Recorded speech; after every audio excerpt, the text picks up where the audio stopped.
Like if you go to Genesis 15, right? And God says, I bless you, I'm going to bless you and all this. And Avram is like, I don't even have any children. Like, how are you going to bless me? Am I going to just, is Eliezer going to be my heir? And he's like, no, you're going to have, he says, go out and count the stars if you're able, right? If you're able. Now, the next verse is not Abraham started counting stars. No, it says, and he trusted the Lord. Right. And it was reckoned as righteous. But then Abraham says, how will I know? Ma'ida, how will I know that I will inherit it? And God doesn't just give him a bunch of knowledge. He says, okay, go grab these particular animals, split them in half. And then Avram has a deep sleep, right? And he can't move. And we see the whole covenant, that it's unilateral, right? God puts it on himself. He goes as a torch, right, between the pieces. Well, the point here is that God's answer to Avram's question, how will I know,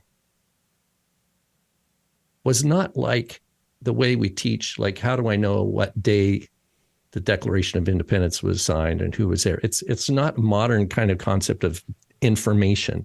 It was a covenantal right that ensued. And at the conclusion of that right, he said, know for certain that so many generations, you're going to go, you'll die in Shalom, but your offspring will go down and serve a nation. Doesn't mention Egypt, but we know it's Egypt, but I will bring them back. Okay. Same thing with the Pesach. Why do you do the Pesach, right? The idea is you do it, and in doing it, you learn, you grow. With every commandment that you do, the idea is that the applicability of God's Torah to the life of a believer is in our doing and learning and walking with God. That's the primary mode. It's not so I can look at other people and judge their life. But the way this guy's talking, it sounds like we go around and I take the Torah of Moses everywhere I go, and I look at other Christians and I say, oh, condemned. And he's thinking that that's why the law was given, is to somehow rule people.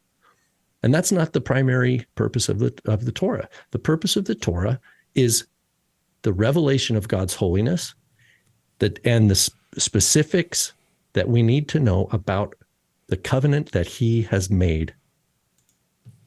It's not even primarily about him being the creator, even though it's true that he's the creator. That's why the Torah starts out that way. He's the creator and the covenant maker. And, of course, the redeemer. And that is the core message.